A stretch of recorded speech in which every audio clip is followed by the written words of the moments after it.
आइए आज हम स्टडी करते हैं एक समान बाह्य क्षेत्र में द्विध्रुव। अगर अंग्रेजी में बात करें तो इसको बोलेंगे dipole in a uniform external field. इसका मतलब है कि डाइपोल की वजह से नहीं, डाइपोल के बाहर जो वातावरण है उसमें विद्युत क्षेत्र उत्पन्न किया गया है और वो विद्युत क्षेत्र एक समान है, यूनिफॉर्म यानी सब जगह एक जैसा। जैसे हम लोग स्कूल पढ़ने जाते हैं तो कहते हैं स्कूल की यूनिफॉर्म पहन लो, तो स्कूल में सारे बच्चे एक ही तरह के कपड़े पहनते हैं, इसलिए उसको यूनिफॉर्म बोलते हैं। तो एक ही तरह का बाह्य विद्युत क्षेत्र होगा जब, तो उसको एक समान बोलेंगे। अंग्रेजी में इसी को यूनिफॉर्म बोलते हैं। तो इसको देखते हैं। यहाँ पर देखिए चित्र 1.22 में दर्शाए अनुसार एक समान विद्युत क्षेत्र ई में, अब देखिए चूंकि सदिश राशि इसलिए कैपिटल अक्षरों में लिखा है, ई में रखे द्विध्रुव आघूर्ण पी भी हमारा द्विध्रुव आघूर्ण भी सदिश राशि इसलिए बड़े अक्षरों में लिखा है, के स्थायी द्विध्रुव से हमारा तात्पर्य है कि पी का ई से स्वतंत्र अस्तित्व है। इसका मतलब पी और ई दोनों अपना अपना अलग महत्व रखते हैं। यह ई द्वारा प्रेरित नहीं हुआ है, पर विचार कीजिए। तो कहने का मतलब ये है कि जो पी है यानी द्विध्रुव आघूर्ण है, इसका अपना अलग महत्व है। जो ई है यानी इलेक्ट्रिक फील्ड है, इसके द्वारा प्रेरित नहीं है पी, यानी इंड्यूस्ड नहीं है, यानी इस ई के कारण पी उत्पन्न नहीं हुआ, यानी विद्युत क्षेत्र के कारण द्विध्रुव आघूर्ण उत्पन्न नहीं हुआ। दोनों का स्वतंत्र अपना अस्तित्व है। इसलिए जो है कह रहा है कि पी जो है ई द्वारा प्रेरित नहीं है। तो अब देखिए इस पर हमें विचार करना है, इलेक्ट्रिक फील्ड और द्विध्रुव आघूर्ण। तो यहाँ पर देखिए कह रहा है एक समान विद्युत क्षेत्र में द्विध्रुव। तो एक समान विद्युत क्षेत्र की देखिए दिशा ये ऊपर की ओर, नीचे से ऊपर की ओर है, नीचे से ऊपर की ओर है। तो अगर हम जो द्विध्रुव है हमारा, द्विध्रुव का मतलब इसमें दो ध्रुव हैं, एक तरफ प्लस क्यू चार्ज है, एक तरफ माइनस क्यू चार्ज है।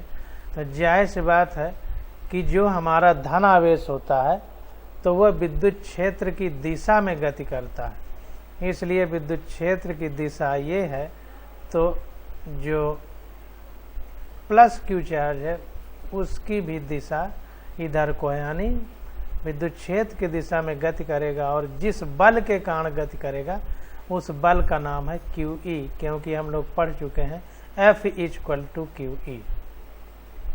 अब बात माइनस क्यू चार्ज के देखें तो ये विद्युत क्षेत्र के विपरीत दिशा में इसमें बल लगता है या गति करता है, तो इसलिए माइनस क्यू ई की दिशा विद्युत क्षेत्र के उल्टा है।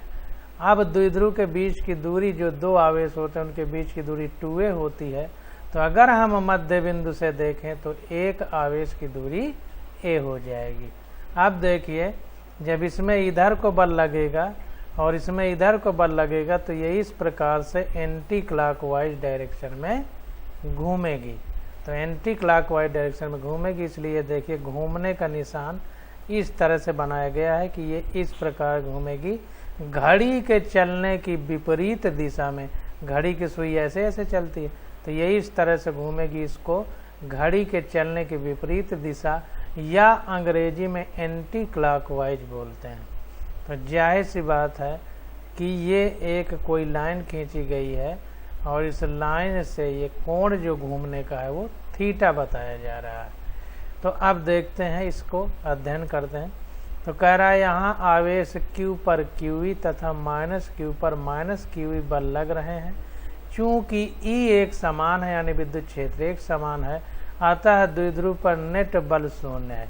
अब देखिए चूंकि विद्युत क्षेत्र एक समान है इसलिए इस Q पर QE बल इधर लगेगा, इस माइनस Q पर QE बल इधर लगेगा। दोनों का परिमाण समान है यानी मात्रा समान है और दिशा विपरीत है, तो एक दूसरे को कैंसिल कर देंगे क्योंकि दिशा विपरीत है। इसलिए नेट बल यानी कुल बल कितना हो जाएगा, 0 हो जाएगा। तो इसीलिए कह रहा है कि नेट बल शून्य है द्विध्रुव पर।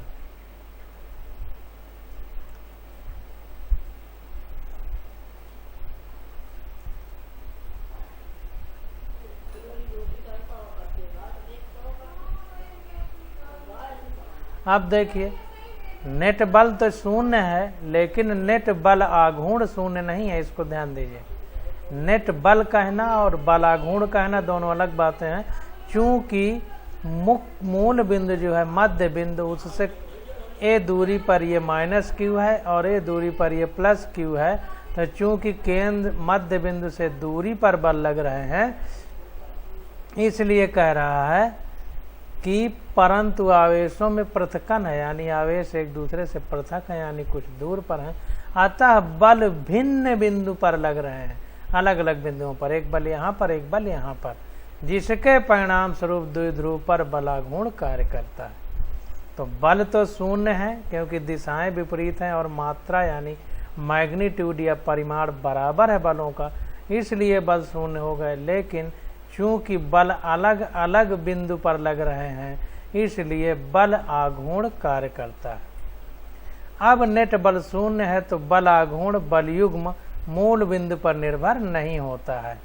देखिए जब नेट बल शून्य होगा, अब यहाँ पर नेट बल हमारा शून्य आ रहा है, तो ये कह रहा है कि जब नेट बल शून्य होता है तो बल आघूर्ण बल युग्म, बल आघूर्ण या कहें बल युग्म यानी बलों का ये जो जोड़ा है, एक बलीय और एक बलीय, और दोनों की दिशा विपरीत है, इसलिए दोनों को युग्म कहेंगे या युगल, मूल बिंदु पर निर्भर तब नहीं करता है जब नेट बल शून्य हो, तो बल आघूर्ण मूल बिंदु पर निर्भर नहीं करता है। इसका परिमाण प्रत्येक बल के परिमाण तथा बल युग्म की भुजा के गुणनफल के बराबर होता है। तो अभी हमने जब सदिश चैप्टर पढ़ा था तो वहाँ भी बताया था कि बल आघूर्ण बराबर बल गुणे बीच की दूरी। तो यहाँ पर बल QE है और बीच की दूरी 2a sin थीटा होगी। कैसे होगी अभी हम बता रहे हैं।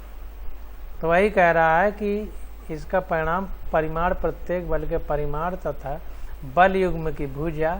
अब भुजा क्या है? दो प्रति समांतर बलों के बीच लंबवत दूरी। ध्यान दीजिए, बल युग्म की भुजा का मतलब दो प्रति समांतर, समांतर तो हैं बल लेकिन विपरीत हैं, इसलिए प्रति समांतर लिख रहा है। दो प्रति समांतर बलों के बीच लंबवत दूरी, यानी एक बलीय एक बलीय, तो इनके जो लंबवत दूरी है ये वाली, तो वही कह रहा है कि प्रति समांतर बलों के बीच लंबवत दूरी के गुणनफल के बराबर होता है। तो अब देखिए लंबवत दूरी तो ये a है और ये है, तो ये 2a हो जाएगी, लेकिन कुछ एंगल पर कोण है। देखिए कोण बना हुआ है थीटा। अगर एकदम सीधा सीधा होता, कोई कोण नहीं होता, तो डायरेक्ट 2a हो जाता, लेकिन अब चूंकि यहाँ पर कोण है तो इसलिए थीटा आ गया कोण। तो अब इसको हम अलग ढंग से निकालेंगे।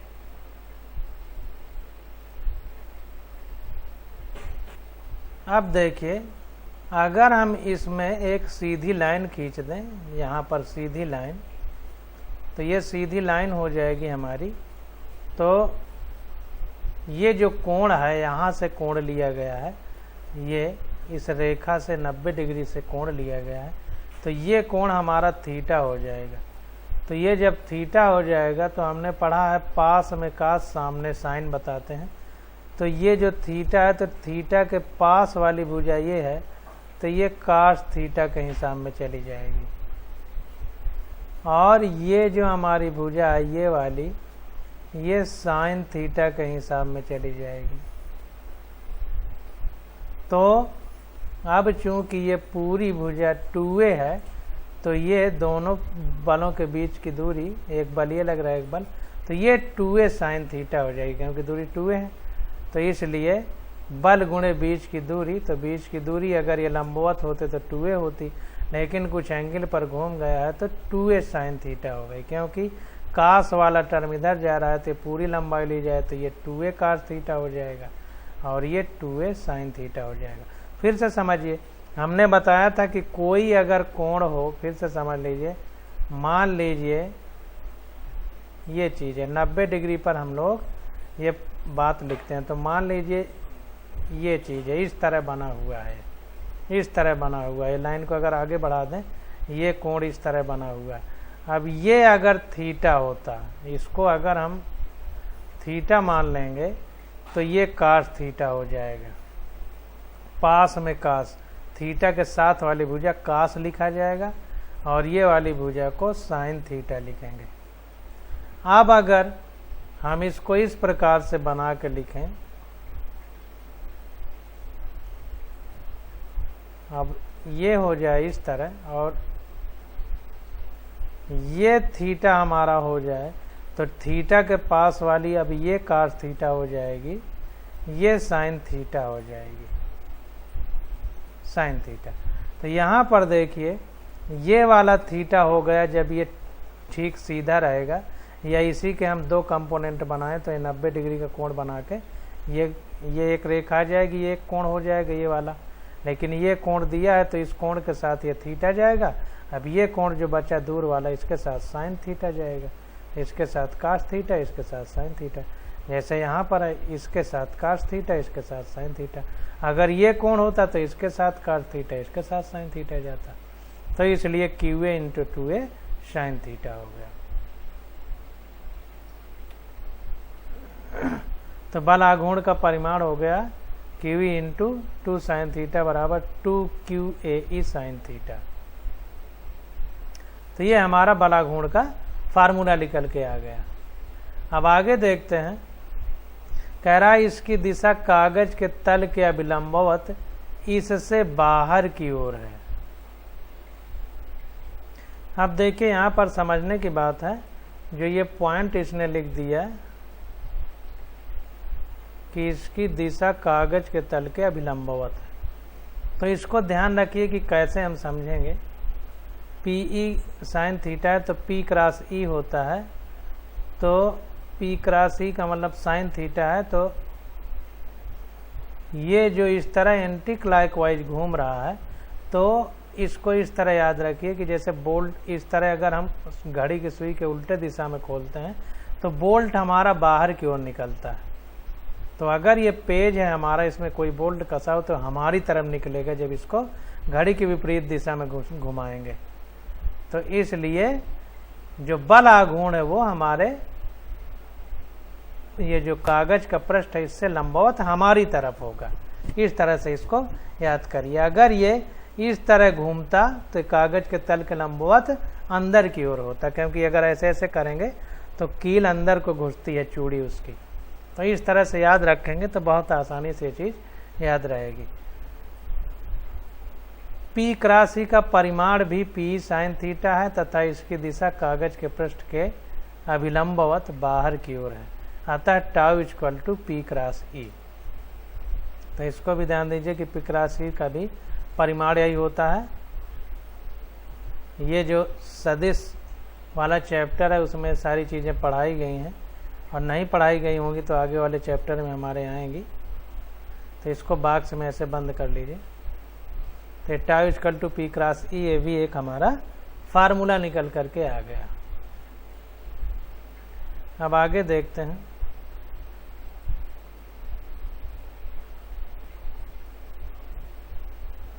अब देखिए क्या कह रहा है। अब देखिए यहाँ पर ये विद्युत क्षेत्र है, वाह्य विद्युत क्षेत्र है जो एक समान है। तो इसमें देखिए ये जो विद्युत क्षेत्र है,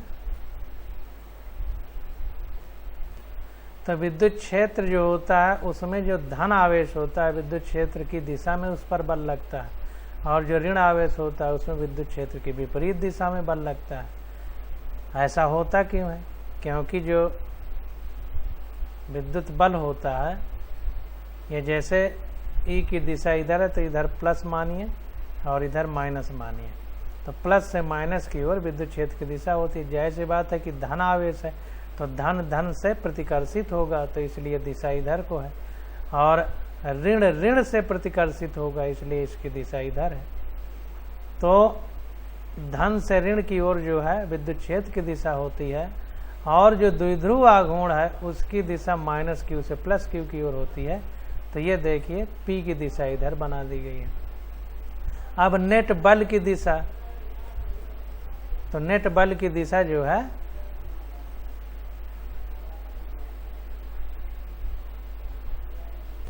तो नेट बल की दिशा अभी हम लोग नहीं बता पाएंगे, क्योंकि यहाँ पढ़ने के बाद पता चलेगा कि ये विद्युत क्षेत्र की स्थिति क्या है, एक समान है कि नहीं। ये एक समान यहाँ तक नहीं है, क्योंकि हमने बिना पढ़े एक समान की बात की है। अब यहाँ से पता चलेगा, क्योंकि ये चित्र है 1.3 है। अभी देखते हैं क्या निष्कर्ष निकलता है। तो यहाँ तक हम लोग कह रहा है कि यह बलाघूर्ण जो τ P राशि निकला, तो यह बलाघूर्ण द्विध्रुव को क्षेत्र E के साथ संरेखित करने की प्रवृत्ति रखेगा। यानी जिस तरह विद्युत क्षेत्र है उसी तरफ हमारा द्विध्रुव उसी रेखा में हो, यानी उसी के समांतर हो जाए, यह प्रवृत्ति रखेगा। जब P क्षेत्र E के साथ संरेखित हो जाता है तो बलाघूर्ण शून्य हो जाता है। जाहिर सी बात है कि जब उसी रेखा में हो जाएगा तो बलाघूर्ण नहीं लगेगा, क्योंकि बलाघूर्ण का मतलब ही होता है बल गुणे बीच की दूरी। अब जब समांतर हो गए तो बीच की दूरी विद्युत क्षेत्र उसमें बची ही नहीं, तो बलाघूर्ण शून्य हो जाएगा। जब क्षेत्र एक समान नहीं होता है, अब देखिए यहाँ पर अब आएंगे, जब क्षेत्र एक समान नहीं होता है तो स्पष्ट है उस प्रकरण में नेट बल शून्येतर हो सकता है। शून्येतर का मतलब नॉन जीरो, यानी जीरो ना हो। तो जब नेट बल शून्य वो विद्युत क्षेत्र एक समान नहीं होगा तो जो नेट बल है वो शून्येतर हो सकता है, यानी जो जीरो ना हो सकता है। इसके अतिरिक्त व्यापक रूप से निकाय पर पहले की ही भांति एक बलाघूर्ण कार्य करेगा। जैसे पहले काम कर रहा था वैसे अब भी एक बलाघूर्ण काम करेगा। यहाँ व्यापक प्रकरण अंतर्ग्रस्त है। अतः आइए ऐसी सरल विधि पर विचार करते हैं जिसमें द्विध्रुव आघूर्ण और विद्युत क्षेत्र के समांतर अथवा प्रति समांतर है। तो यहाँ पर एक व्यापक प्रकरण अंतर्ग्रस्त है, मतलब एक ऐसी स्थिति जिसमें जो द्विध्रुव है वो विद्युत क्षेत्र के समांतर, यानी जिधर को विद्युत क्षेत्र है उसी तरफ को है, और प्रति समांतर यानी एंटी पैरेलल। तो दोनों स्थितियों में विचार करते हैं। दोनों ही प्रकरणों में नेट बलाघूर्ण तो शून्य होता है, परंतु यदि E एक समान नहीं है तो द्विध्रुव पर एक नेट बल का लगता है। तो ये कह रहा है कि अगर समांतर और प्रति समांतर है द्विध्रुव किसी विद्युत क्षेत्र के और वो विद्युत क्षेत्र एक समान नहीं है, तो कह रहा है कि नेट बलाघूर्ण तो शून्य होता है। दोनों ही प्रकरणों में नेट बलाघूर्ण तो शून्य होता है, परंतु यदि E एक समान नहीं है तो द्विध्रुव पर एक नेट बल का लगता है। एक समान नहीं है तो नेट बल लगेगा, नेट बलाघूर्ण शून्य होगा, ये हो सकता है। तो फिर से समझिए, कह रहा है अतः आइए ऐसी स्थिति में जिसमें P यानी द्विध्रुव आघूर्ण और विद्युत क्षेत्र के समांतर अथवा प्रति समांतर है। यानी द्विध्रुव और विद्युत क्षेत्र एक दूसरे के पहले समांतर है, फिर प्रति समांतर है। यानी जिधर को विद्युत क्षेत्र है उधर को द्विध्रुव आघूर्ण भी है। ये देखिए, जैसे इधर को विद्युत क्षेत्र है, इधर को द्विध्रुव आघूर्ण भी है, और इधर को विद्युत क्षेत्र है, इधर को ये प्रति समांतर है, ये समांतर है। तो ये कह रहा है कि जब समांतर और प्रति समांतर है तो दोनों ही प्रकरणों में नेट बलाघूर्ण तो शून्य होता है। तो नेट बलाघूर्ण शून्य होगा क्योंकि समांतर और प्रति समांतर है। तो जब समांतर ही है तो कोई बल लगेगा ही नहीं, क्योंकि बल द्विध्रुव आघूर्ण बराबर होता है बल गुणे बीच की दूरी। तो जब समांतर ही है तो बीच की दूरी कुछ है ही नहीं, क्योंकि कोण जीरो है। तो बल आघूर्ण तो शून्य होगा, परंतु यदि एक समान नहीं है, क्या E विद्युत क्षेत्र अगर एक समान नहीं है तो द्विध्रुव पर नेट बल लगता है। इसको ध्यान दीजिए, बहुत इंपॉर्टेंट है।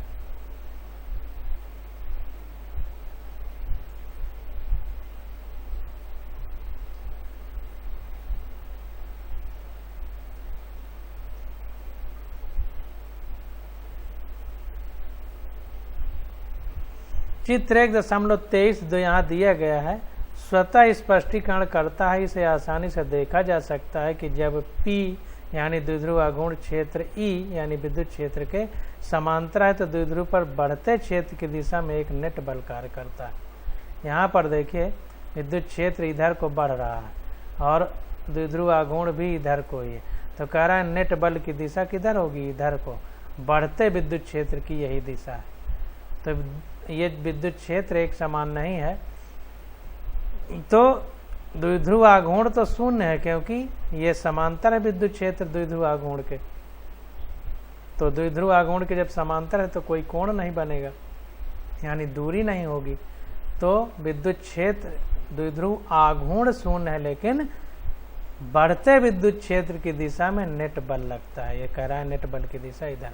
अब देखिए जब एंटी क्लॉकवाइज एंटी पैरेलल हो जाए, विद्युत क्षेत्र इधर को है, द्विध्रुव आघूर्ण इधर को है, जाहिर सी बात -q से +q की ओर होता है। इधर उल्टा किया है, -q इधर है, +q इधर, इसमें -q इधर है, +q इधर, तो अब द्विध्रुव आघूर्ण की दिशा इधर हो गई। तो एंटी पैरेलल यानी प्रति समांतर है, तो भी बल आघूर्ण 0 होगा, क्योंकि दोनों प्रति समांतर है, तब भी जो है एंगल 0 रहेगा, लेकिन बल काम करेगा। तो यहाँ पर देखिए बल की दिशा किधर है, नेट बल की दिशा इधर है, जिधर विद्युत क्षेत्र घटता हुआ है। बढ़ते विद्युत क्षेत्र की दिशा इधर को है और नेट बल की दिशा इधर को है। तो ये ध्यान देना है कि समांतर वाले में नेट बल की दिशा विद्युत क्षेत्र की दिशा में है और प्रति समांतर वाले में विद्युत क्षेत्र के विपरीत दिशा में। तो कहने का मतलब ये है कि नेट बल की दिशा उसी तरफ है जिधर द्विध्रुव आघूर्ण की दिशा है।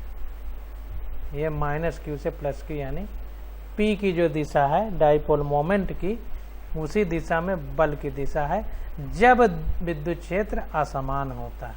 तो ये ध्यान देना।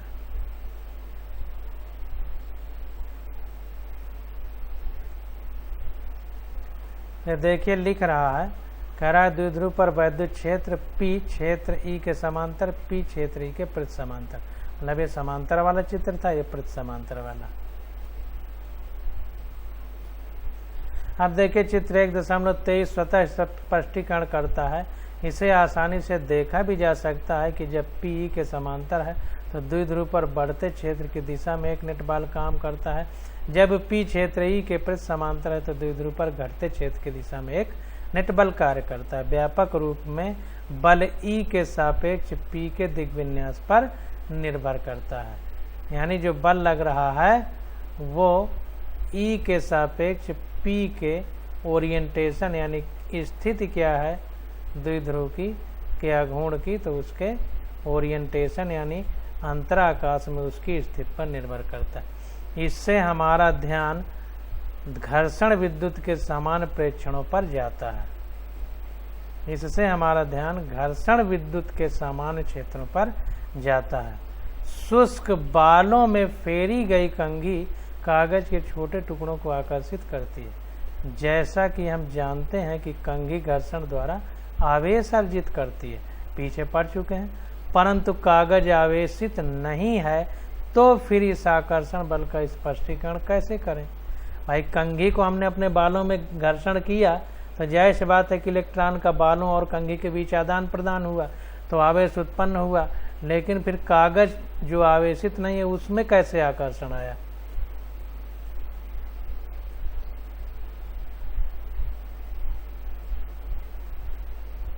तो इसके लिए कह रहा है कि पिछली चर्चा